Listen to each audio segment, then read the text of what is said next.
인생은 나무와 같습니다. 오랜 세월에 걸쳐서 자라나고 꽃을 피우며 열매를 맺기 때문입니다. 그러나 모든 나무가 동일한 것은 아닙니다. 푸르고 싱싱한 나무도 있고 가시처럼 메마르고 비틀어진 나무도 있습니다. 우리가 어떤 나무인가에 따라서 주변에 미치는 영향이 달라질 것입니다. 가시나무는 주변 사람들에게 아픔과 상처를 남길 가능성이 많죠.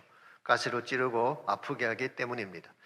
반면에 푸른 나무는 좋은 열매를 나누어 줄 수가 있습니다. 또한 커다란 그늘이 되어서 사람들에게 평안과 쉼을 제공해 줄 수 있습니다.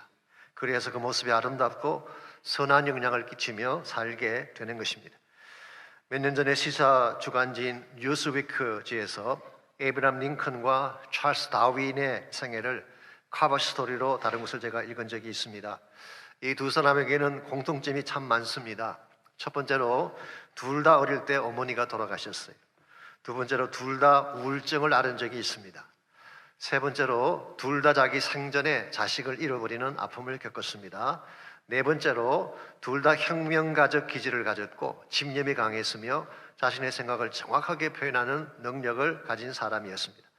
더구나 놀라운 것은 두 사람의 태어난 날이 공교롭게도 1809년 2월 12일로 똑같았습니다. 이처럼 많은 공통점에도 불구하고 두 사람이 인류 역사에 남긴 영향은 너무나 달랐습니다. 찰스 다윈은 캠브리지 대학을 졸업을 하고 종의 기원이라는 저서를 통해서 진화론을 제창을 했죠. 인간을 하나님이 창조한 것이 아니라 아메바 같은 단세포 생물로부터 진화한 것이라고 주장함으로써 성경의 근본 진리인 창조론을 대적하는 열매를 낳았습니다. 하나님의 형상으로 창조된 인간의 존엄성을 부정하고 하나님의 사랑과 구원 자체를 부인하는 배도의 길을 열게 된 것입니다. 그 반면에 링컨은 다윈처럼 많이 배운 학자는 아닙니다.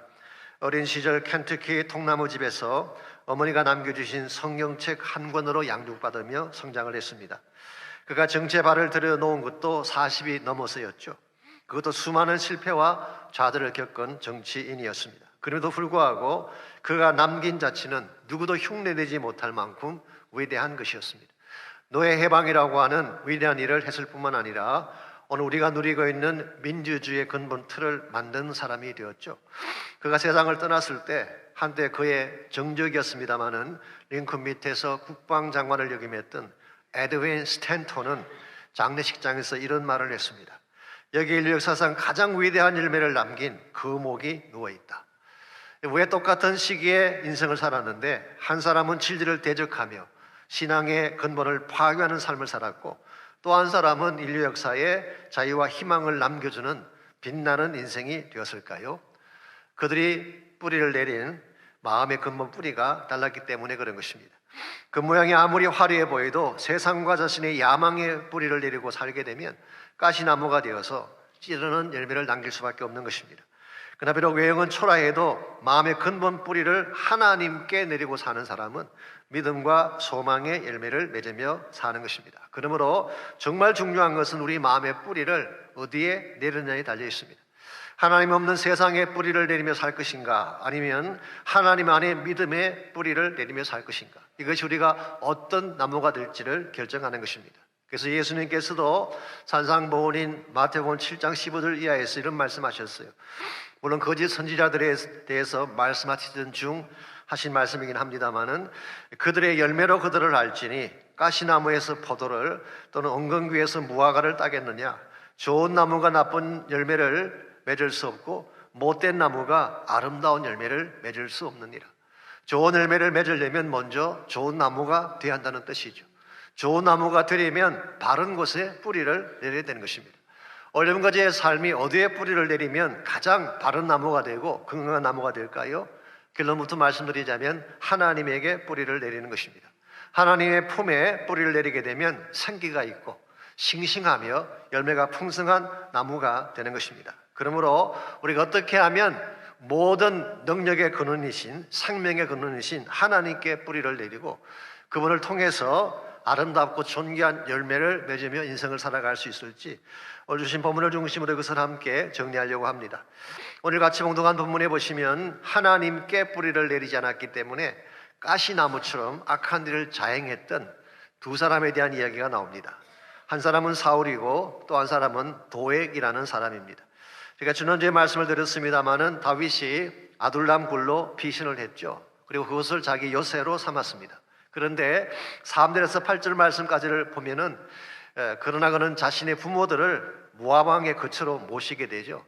연로하시기 때문에 좀 더 안전한 곳에 계시게 한 것입니다.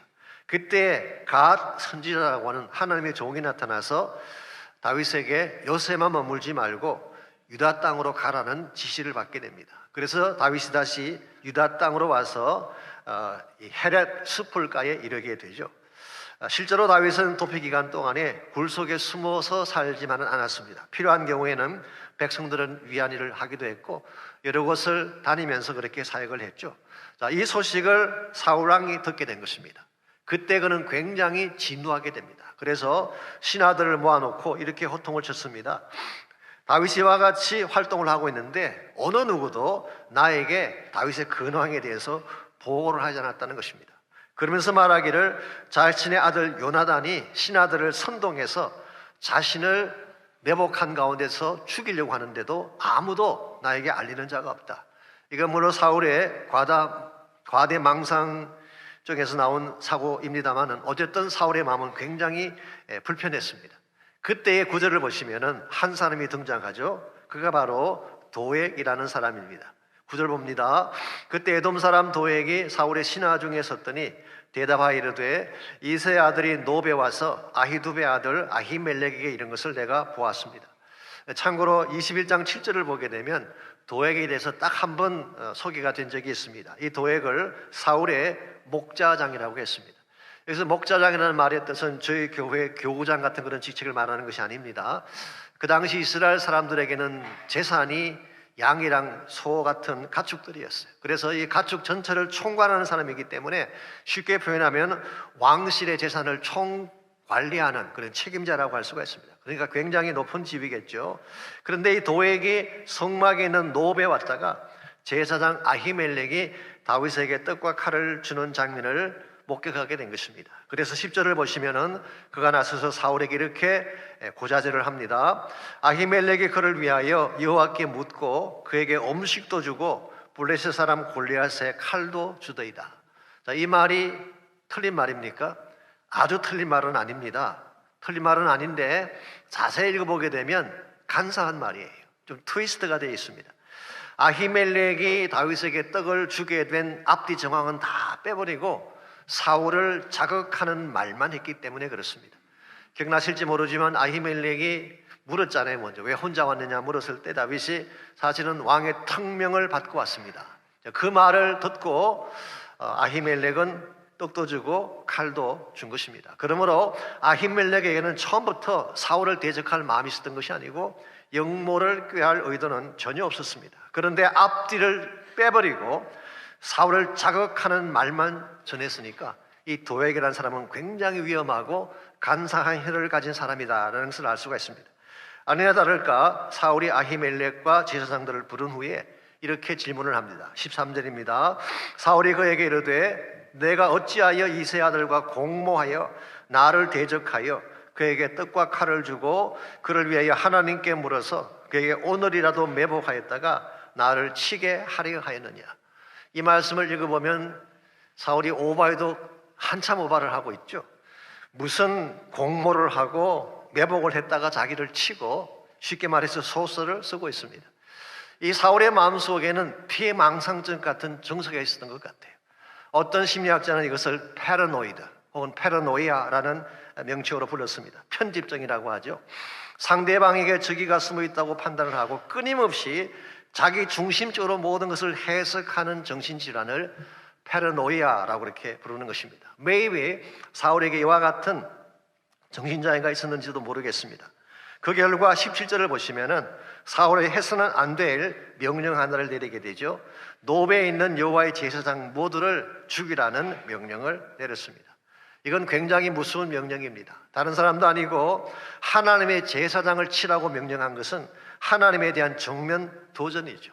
신정국가인 이스라엘에서는 있을 수가 없는 일입니다. 그래서 이 사울의 신하들마저도 제사장 죽이는 것을 싫어했는데 근데 여기서 다시 한번 도액이라는 인물이 등장합니다. 18절과 19절입니다. 왕이 도액에게 이르되 너는 돌아가서 제사장들을 죽이라 하매 에돔 사람 도액이 돌아가서 제사장들을 쳐서 그날에 세마포 에봇 입은 자, 즉 제사장들입니다, 85명을 죽였고 제사장들의 성읍 노베 남녀와 아이들과 젖 먹는 자들과 소와 나귀와 양을 칼로 쳤다고 했습니다. 사울의 신하들마저도 릴락턴트했던 이 일을 도액은 서슴지 않고 행한 것입니다. 85명의 제사장을 죽였어요. 그것도 부족해서 남녀 아이들, 심지어 젖 먹는 아이들까지 칼로 쳤다고 했습니다. 이것은 아무나 할 수 있는 일이 아닙니다. 그 마음 중심에 사탄적인 멘탈티를 가지지 않으면 절대로 행할 수 없는 것이 이와 같은 잔혹한 일입니다. 저는 이 스토리를 읽으면서 오래전에 경기도 화성시 제암리에서 일어났던 학살 사건 하나가 생각이 났습니다. 소위 말해서 제암리 학살 사건이라고 부르죠. 1919년 4월 15일 일본 군인들이 3.1 운동에 대한 분풀이로 제암리 마을 사람들을 교회당 안에 몰아넣고 문을 잠근 후에 석유를 붓고 불을 질렀어요. 불을 피해 밖으로 나오는 자들은 총으로 쏘아 죽이는 만행을 저질렀습니다. 심지어 한 부인이 어린아기를 창밖으로 내어놓으면서 아기만은 살려달라고 애원을 했지만 일본군은 그 아이마저 찔러 죽였다고 합니다. 여러분, 이것은 인간이 할 수 있는 일이 아니에요. 일본 사람들이 이것을 은폐하려고 했지만 캐나다 선교사인 스코필드 선교사가 이것을 사진으로 찍어 공개하는 바람에 이 참상이 온 세상에 알려지게 된 것입니다. 어떻게 사람의 탈을 쓰고 이런 일을 자행할 수가 있습니까? 이건 아무나 할 수 있는 것이 아니에요. 마음의 근본이 악의 뿌리를 내리지 않으면 할 수 없는 것입니다. 오늘 본문에 소개된 도액이 바로 그런 케이스입니다. 마음의 근본이 사악한 곳에 뿌리를 내리고 있었고 그 결과 그는 사람을 찌르고 죽이는 데에 스슴치 않는 가시나무 같은 역할을 한 것입니다. 그렇기 때문에 다윗은 시편 52편에서 도액을 이렇게 묘사하고 있습니다. 시편 52편은 그 표제를 보시면 아시는 것처럼 다윗이 도액의 악행을 보고 나서 기록한 시로 알려져 있죠. 시편 52편을 보시면 1절 말씀 보시면은 도액을 포악한 자라고 표현하고 있습니다. 이것은 도액의 행동이 우발적인 것이 아니라 그 마음의 본성이 그러한 사실을 밝힌 것입니다. 마음의 본성이 그러하니까 2절에 보면 그의 혀가 어떠했다고 했습니까? 날카로운 삭도같이 간사하다. 이 날카로운 삭도라고 하는 것은 sharp razor, 아주 날카로운 면도칼, 그런 뜻입니다. 얼마나 날카로운지.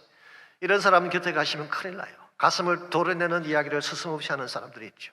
그 결과 5절을 보시면은 하나님이 그를 영원히 멸하실 것이라고 했습니다. 자, 그렇다면 왜 도액의 인생이 이와 같이 악한 열매를 맺고 이와 같이 하나님께 멸망을 받아야 되는 이런 위치까지 오게 된 것일까요?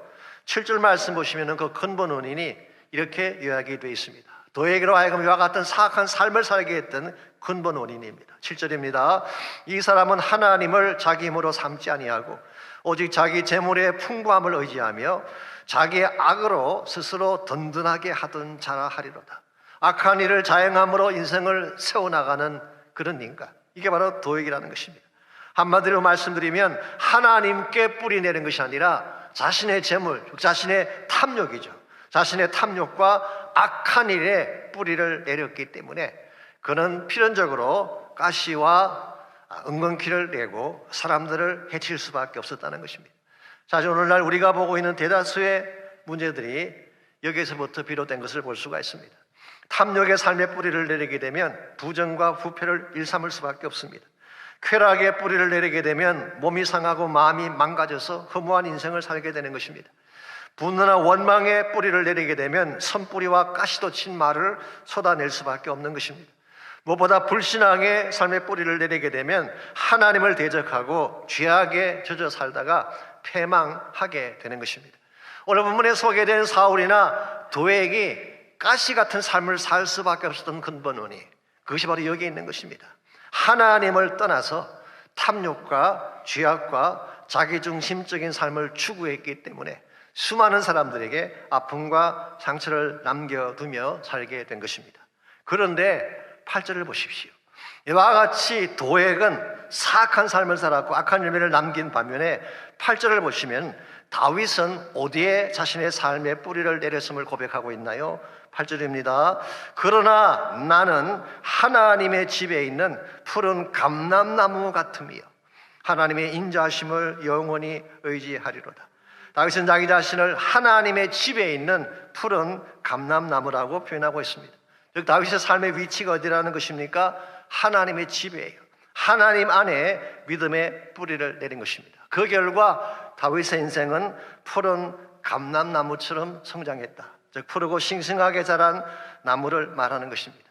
The Message 바이블은 이렇게 번역을 해놓아서 I am an olive tree growing green in God's house. 하나님의 집에서 계속적으로 그린으로 푸르고 싱싱하게 성장해가는 올리브 나무다. 그렇게 자신을 표현했어요. 올리브가 뭔지 아시죠? 뽀빠 여자친구 이름이 아닙니다. 그림 보시는 저게 올리브인데요. 저 올리브가 아니고 성경에서 올리브 오일은 감람류를 말하는 것입니다. 감람류는 구약 성경에서 굉장히 유용하게 사용되었던 그런 기름이죠. 한 5가지 차원의 용도가 있는데요. 첫 번째로 축복의 기름으로 쓰임받았어요. 각종 요리에 넣어서 먹으면 그렇게 건강하다고 합니다. 우리 집사람이 올리브 오일을 참 좋아하는데요. 뭐 지중해 식이라나요? 저는 솔직히 참기름이 훨씬 더 맛있는데 올리브를 쳐서 먹으면 건강한 이 축복의 기름입니다. 두 번째로 상처에 바르면 치유가 일어납니다. 그게 치유의 기름이죠. 성전의 등불을 밝힐 때 쓰는 기름이 뭔지 아십니까? 감람류예요. 그러므로 이것은 빛의 기름. 직분자들을 세울 때 머리에 붙는 관유가 바로 감람류였어요. 그러므로 이것은 거룩한 기름. 무엇보다도 이것은 희생의 기름이라고 표현할 수가 있습니다. 예수님께서 십자가를 지시기 전날 밤 어디서 기도하셨나요? 정말 땀방울이 핏방울이 되도록 몸 안에 있는 모든 진액을 다 짜내며 기도했던 장소가 있죠. 그 장소 이름이 어딘가요? 감람산이에요. 올리브 트리가 있는 마운틴이에요. 이 산에서 그런 십자가를 지기 위해 자신의 진액을 짜내며 기도하신. 그러므로 이 올리브 기름은 희생을 상징하는 것이라고 할 수가 있습니다. 이와 같이 축복을 안겨주고 치유를 안겨주고 빛을 가져오고 거룩함을 가져오는 이 아름다운 열매를 맺는 이 삶이 다윗 자신의 삶이라는 것입니다. 왜 다윗의 인생이 이와 같이 푸르고 싱싱한 감람나무 같은 삶을 살게 되었을까요? 이유는 딱 한 가지입니다. 다윗이 뛰어난 사람이 되고 뭐 재능이 많고 아닙니다. 딱 한 가지예요. 하나님의 집에 심겨졌기 때문이에요. 어려움까지의 삶도 마찬가지입니다. 우리의 능력이나 재능이 우리 인생을 부유하게 만드는 것이 아니라 하나님에게 심어질 때에, 하나님에게 믿음의 뿌리를 내릴 때에 어떠한 인생이든지 번성하게 되어 있고 축복 가운데 자라게 되어 있는 것입니다. 그러므로 여러분의 자녀들을 어디에 뿌리를 내리게 하면 자녀 인생이 가장 값지고 아름다워질까요? 세상이 아닙니다. 좋은 대학교가 아닙니다. 하나님에게 뿌리를 내리게 하세요.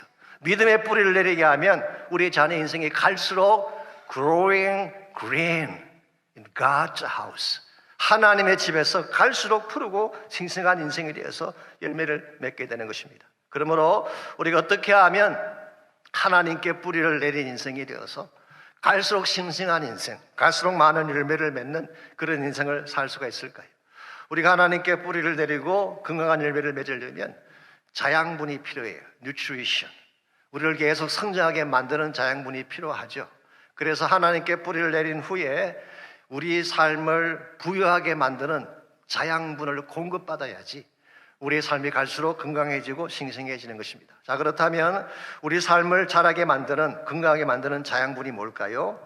오늘 본문 읽지 않았지만 두 번째 본문인 시편 52편 8절과 9절을 보시면 거기에 우리 삶을 푸른 감람나무가 되게 한 후에 더 갈수록 열매를 맺게 만드는 3가지 종류의 자양분이 소개가 되어 있습니다. 제가 간단하게 먼저 소개해드리면 첫 번째로 사랑이에요. Unfailing love. 두 번째가 감사, Thanksgiving. 그리고 세 번째가 하나님의 이름, His name이에요. 이 3가지를 정리해 보게 되면 우리 삶을 건강하고 부유하게 만드는 비결을 정리할 수가 있습니다. 첫 번째로 우리의 인생이 푸른 감람나무 같이 되려면 하나님의 사랑을 신뢰해야 되는 것입니다. 우리 성도라는 존재는 하나님의 사랑을 먹고 자라는 존재이기 때문에 하나님의 사랑을 모르고 사랑을 받지 않은 상태에서는 건강하게 성장할 수가 없습니다. 그래서 8절 하반부를 보시게 되면 다윗은 감람나무로서 자신의 삶을 특징짓는 첫 번째 요소로 무엇을 밝히고 있나요? 하나님의 인자하심을 영원히 의지하리로다. 여기 인자하심이라는 이 말은 그 유명한 헤세드라고 하는 히브리 말이죠. 구약에서 하나님의 영원한 사랑을 표현하는 대표적인 단어죠. 그렇기 때문에 NIV 성경은 이것을 unfailing love라고 번역했어요.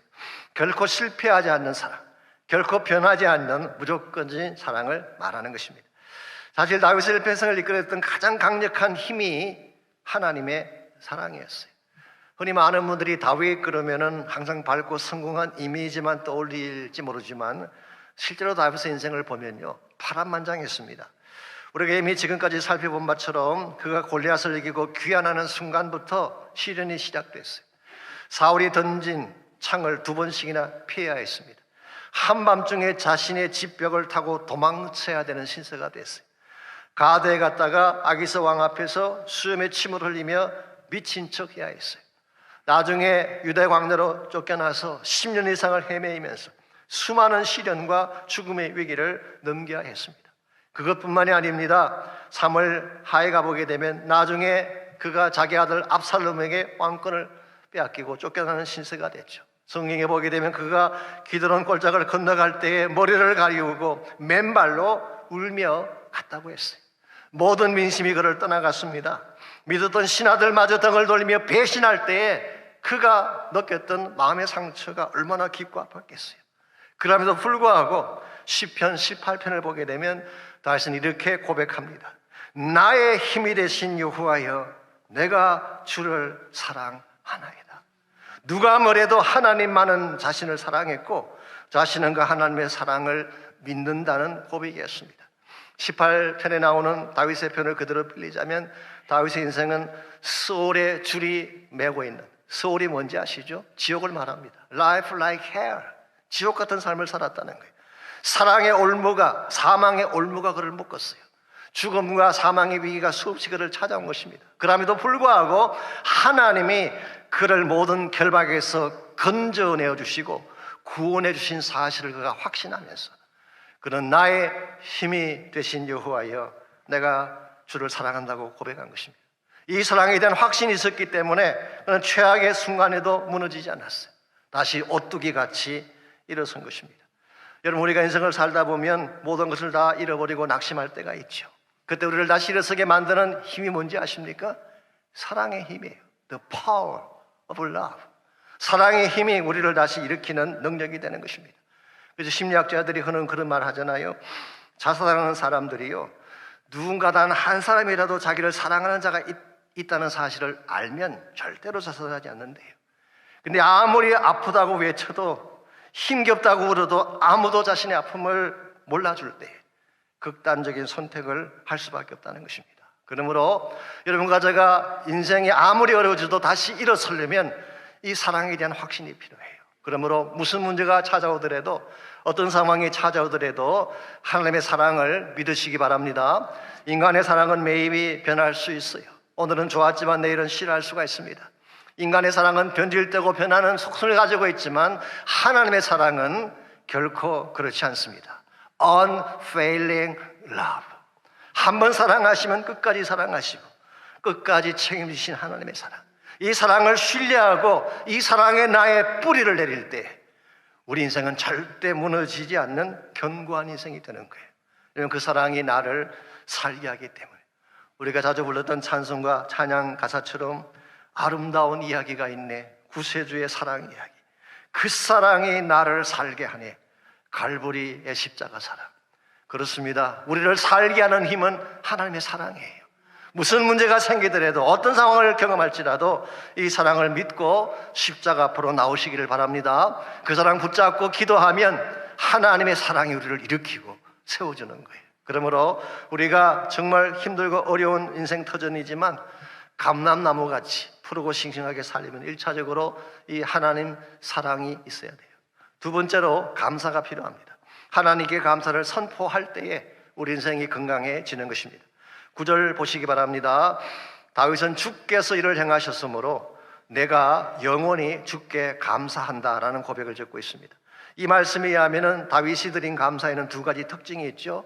첫 번째가 하나님이 행하신 것에 대해 감사한 것입니다. Based on what God has done. 하나님이 행하신 것에 근거를 둔 감사. 주어진 여건이나 자신의 능력에 대한 것이 아니라 하나님이 무엇을 행하셨는가에 대해서 감사한 것입니다. 두 번째는 영원한 감사를 드리고 있습니다. 일시적인 감사가 아니라 조건적인 감사가 아니라 perennial thanksgiving. 사시사철 마르지 않는 감사. 그래서 하나님께서 하시는 일이라고 한다면은 나에게 맞든 맞지 아니하든 나에게 굳은 일이든 좋은 일이든 상관하지 아니하고 perennial thanksgiving. 사시사철 마르지 않는 상록수처럼 감사를 드리는 것이 다윗의 감사였어요. 이것이 바른 감사입니다. 이런 감사를 가진 자의 앞에는 닫힌 문이 열리게 돼 있어요.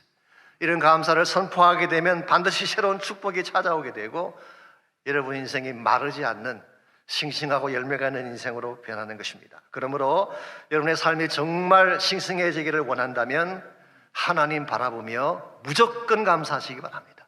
그러면 모든 것을 합력해서 선을 이루시는 하나님께서 반드시 최선의 열매를 안겨주실 것입니다.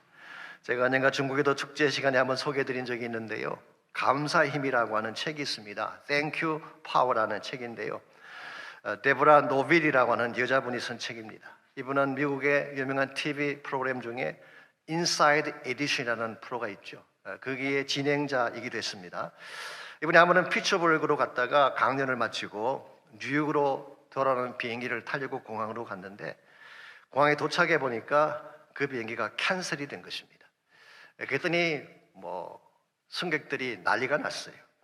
어떤 승객들은 카운터로 가서 항공사 직원에게 따지는데 전쟁터를 방불케 하는 그런 문제가 생겼습니다. 다른 플라이트를 잡기 위해 라인을 섰는데요. 1시간에 1인치씩 줄 정도로 그렇게 줄이 길고 내렸다고 합니다. 사실 마음이 가장 급한 사람은 데보라 자신이죠. 지금 생방송 스케줄이 잡혀 있는데 이 비행기를 타지 못하면 낭패가 나는 것입니다. 그럼에도 불구하고 그때 자기 마음속에 생각난 것이 범사에 감사라는 말씀이 생각났어요. 범사가 무슨 뜻인가요? 범사는 모든 일을 말하는 것입니다. 좋은 일을 말하는 게 아니에요. 모든 일을 말하는 것입니다. 그래서 이런 상황 가운데서도 감사를 드리라는 뜻인가? 라고 생각했지만 범사라고 했으니까 감사하자. 그래서 마음속으로 계속 감사하자. 그래도 범사에 감사하자를 되뇌이기 시작했어요. 그때 승객에게 시달리던 직원 하나가 파김치가 되어서 옆을 지나가는데 그냥 그 직원 향해서 땡큐라고 한마디를 던졌어요. 그랬더니 그 직원의 얼굴이 갑자기 밝게 변하더니 잠깐 보자는 것입니다. 사실은 다른 터미널에 비행기 한 대가 있는데 그쪽으로 가보지 않겠느냐고. 근데 문제는 제법 긴 거리예요. 그러나 놓치는 것보다는 나으니까 급하게 뛰어서 그 터미널로 갔습니다. 도착해 보니까 방금 비었던 그 자리가 찼다는 거예요. 이게 뭐냐? 우리 같으면 더 화를 냈을 텐데요. 그래도 감사하자. 덕분에 평소에 못했던 운동을 충분하게 하지 않았는가. 감사를 드리고 돌아서는데요. 터미널 그 직원이 미안했던지 한 군데만 더 가보지 않겠느냐고. 그게 딱 한 자리가 더 있다고 하니까 가보라 그랬어요. 갔더니 한 자리가 있긴 한데요. 화장실 바로 옆이었어요. 화장실 바로 옆이니까 냄새도 나고 그렇지 않겠어요? 그러나 그는 화장실 안이라도 시트벨트만 있으면 앉겠다라고 간 상태이기 때문에 땡큐 하고 그 자리에 앉으려고 했습니다. 이걸 본 그 성문이 빙긋이 웃더니 짐을 들고 앞으로 오라는 것입니다. 그리고 말을 합니다. 사실 일반석은 다 찼지만 1동석의 자리가 하나 비어있는데 혹시 그것이라도 괜찮으시다면 타고 가지 않겠나? Of course without extra charge. 다른 엑스트라 차지 아니하고. 그래서 감사 한마디에 졸제 1등석을 타고 오게 된 실화를 그 책에서 소개합니다. 여기서 그분은 땡큐 파워라고 불렀어요. 앞길이 막혔을 때 불평한다고 문제가 해결되는 거 아닙니다. 징징거리며 운다고 인생의 문이 열리는 것이 아니라 감사하시기 바랍니다. 하나님의 섭리를 믿고 무조건 감사하게 되면 그럼 하나님께서 인생의 1등석을 준비했다가 앉게 하실 줄 믿습니다. 이게 신앙생활이에요. 감사하면 하나님이 최선을 주시는데 불평하기 때문에 내 마음이 상하고 쓴뿌리가 생기는 것입니다. 그러므로 우리 인생을 정말 푸른 감람나무처럼 아름답고 풍성하게 만들기를 원한다면 1차적으로 하나님 사랑을 믿으시기 바랍니다. 무슨 일이 있어도 하나님은 나를 사랑하신다. 이 사실을 꼭 믿으시길 바랍니다. 두 번째는 무슨 일이 있든 감사를 선포하십시오. No matter what, 무슨 문제가 생기든 하나님께 감사하게 되면 모든 일을 합력하여 선을 이루신 하나님께서 최선을 주시는 것입니다. 마지막으로 우리가 푸른 감람나무와 같이 살아가려면 하나님의 이름을 일평생 사모하며 살아야 합니다. 하나님의 이름. 우리 성경에서 하나님의 이름이라고 하는 것은 하나님 자신을 말하는 것입니다. 그분의 성품과 임재를 말하는 것이죠. 그러므로 이 하나님의 이름을 사모한다는 것은 하나님 자체를, 하나님의 임재를 일평생 사모하며 산다, 그런 뜻입니다. 9절 하반부를 보시게 되면 다윗은 이렇게 고백을 합니다. 주의 이름이 선하심으로 주의 성도 앞에서 내가 주의 이름을 사모하리이다. 이게 사모한다는 이 말은 기다린다, 갈망한다, 그런 뜻입니다. 그래서 wait for, longing for, 그렇게 많은 영어 성경들이 번역을 했어요. 우린 여기서 다윗이 가장 갈망하고 사모했던 것이 하나님 자신인 것을 알 수가 있습니다. 다윗의 최대 관심사는 재물이 아니었습니다. 권세나 명예나 심지어 왕권도 아니었어요. 하나님의 이름 그 자체, 하나님의 임재 자체가 다윗이 바라는 전부였다는 것입니다. 그렇기 때문에 시편 16편 2절에서 그런 고백을 합니다. 주밖에는 나의 복이 없나이다. 시편 27편 4절에서는 이렇게 고백했습니다. 내가 여호와께 바라는 한 가지 일, 그것을 구하리니 곧 내 평생에 여호와의 집에 살면서 여호와의 아름다움을 바라보며 그의 성전에서 사모하는 그것이라고 했어요. 그러므로 만일 다윗의 가슴을 열어볼 수만 있다면 다윗의 가슴 속에 있는 것은 하나밖에 없어요. 하나님의 이름밖에 없는, 이게 다윗이었어요. 이와 같은 삶을 사는 사람은 세상이 절대로 이길 수가 없습니다. 이와 같은 삶을 사는 사람에게는 하나님의 능력이 임할 것이기 때문에 이런 삶을 사는 사람의 삶은 결코 마르지 않습니다. 모든 리소스를 가지신 하나님 자체가 공급자가 되어 주실 것이기 때문에 이런 삶을 사는 사람은 그 무엇도 두려워할 것이 없어요. 하나님이 대신 싸워 주실 것이기 때문에. 여러분, 이것이 바로 다윗이 다윗 되었던 근본 원인입니다. 그가 숱한 고난과 척박한 광야 생활을 하면서도 마르지 아니하고 푸른 감람나무가 되어서 이스라엘의 성군으로 쓰임 받을 수 있었던 근본 이유가 하나님의 집에 뿌리를 내렸기 때문인 것입니다. 여러분과 제 삶도 마찬가지입니다. 우리 힘만으로 절대로 인생을 꽃피게 할 수가 없습니다. 우리 자신의 노력만으로 창대한 열매를 맺는 것은 불가능합니다. 그러나 하나님이 함께 하시면 달라지는 거예요. 아무리 내가 부족하고 아무리 메마르고 아무리 나의 삶이 척박해도 하나님이 함께 하시는 순간 우리는 생기를 얻게 되고 내 인생의 나무에서 꽃이 피게 되고 열매가 맺히게 되고 그리고 마침내 하나님이 기뻐하실 최상의 전성기가 찾아오는 것입니다. 그러므로 정말 여러분의 삶이 푸른 나무처럼 싱싱하고 향기를 전하며 살기를 원한다면 하나님께로 돌아와서 그분만 바라보며 그분의 임재 속에 살아가시기를 바랍니다. 일본에서 만들어지지만 한국에서 더 많이 불려지고 있는 찬양이 하나 있습니다. 하나모라는 제목의 찬양이에요. 일본 말로 하나모입니다. 원래 이 노래는 일본의 어린이 성경학교 프로그램인 그 MEBIG이라는 프로그램이 있습니다. MEBIG, 이게 약자인데요. Make Everybody Believing in God이라고 하는 단어의 약자입니다. 여러분 아시는 대로 일본은 기독교가 황폐한 나라 중 하나이죠. 기독교 인구가 전체 인구 중에 1% 내외입니다. 그러므로 소위 말하는 미전도 종족이에요. 자, 왜 일본이 이와 같이 미전도 종족이 됐을까요? 역사를 보면요, 우리나라보다 먼저 복음을 받은 나라가 일본이에요. 일본인데 왜 오늘날은 이와 같이 일본의 기독교가 마르게 됐는가? 물론 신토나 불교나 일본의 토속 종교가 워낙 많은 탓도 있지만 역사적으로 보게 되면요, 이 막부 시대 때 후미에라고 해서 후미에, 이게 뭐냐고 하면은 예수님의 얼굴이나 초상화를 바닥에 놓고 그 위를 발로 밟고 지나가게 하는 것입니다. 크리스찬들로. 이걸 거부하는 사람은 그 자리에서 참수형을 시키는 끔찍한 박해를 가했어요. 그 결과 일본 땅에 기독교인들이 말라가게 되고 메마른 광야처럼 척박한 땅이 되었다는 것입니다. 이와 같이 생기가 없는 그 땅, 메말라버린 황폐한 그 땅에도 하나님께서 임재하시게 되면 그 땅에 다시 샘물이 터지고 말랐던 땅에 이른비가 내려서 모자나 열매를 맺히고 웃음소리 넘쳐날 날이 있음을 고백한 노래, 그게 바로 아까 말씀드린 하나모라고 하는 일본 노래, 우리말로는 꽃들도라는 그런 노래로 번역을 했습니다.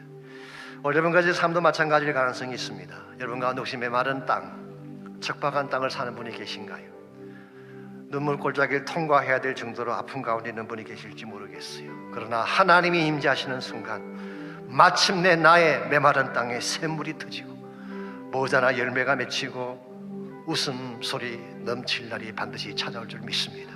이 사실을 기억하고 무슨 일이 있더라도 하나님께로 나가시기 바라고, 그분의 임재 앞에 믿음의 뿌리를 내리고 하나님 능력 안에 사시기를 바랍니다. 이제 나같이 한번 이 찬양 먼저 부른 후에 우리 함께 기도하고 헌신하면 좋겠습니다. 우리 꽃들도 우리 다 함께 찬양하겠습니다.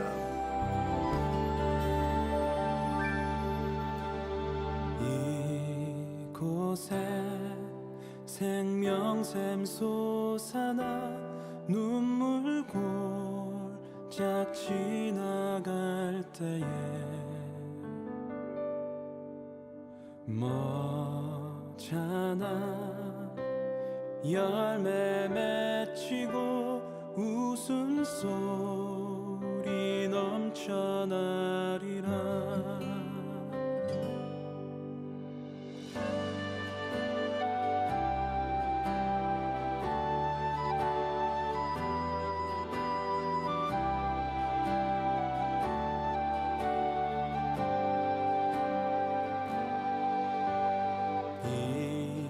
이곳에 생명샘 솟아나 눈물 골짝 지나갈 때에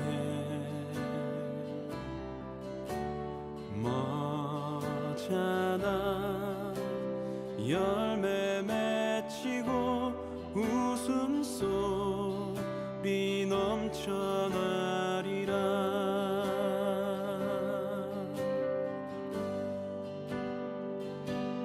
꽃들도 구름도 바람도 넓은 바다도 찬양하라 찬양하라 예수를.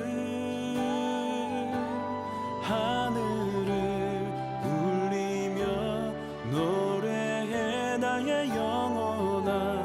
은혜의 주 은혜의 주 은혜의 주.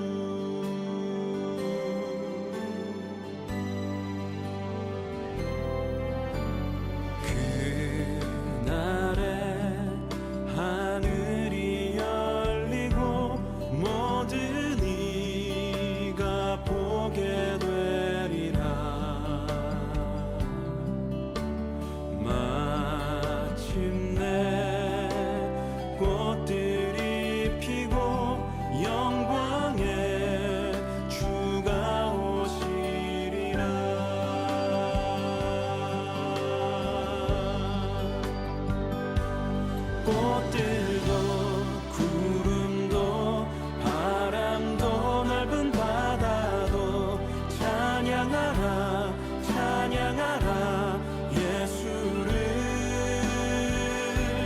하늘을 울리며 노래해 나의 영혼아. 은혜의 주 은혜의 주 은혜의 주. 꽃들도 구름도 바람도 넓은 바다도 찬양하라 찬양하라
찬양하라 예수를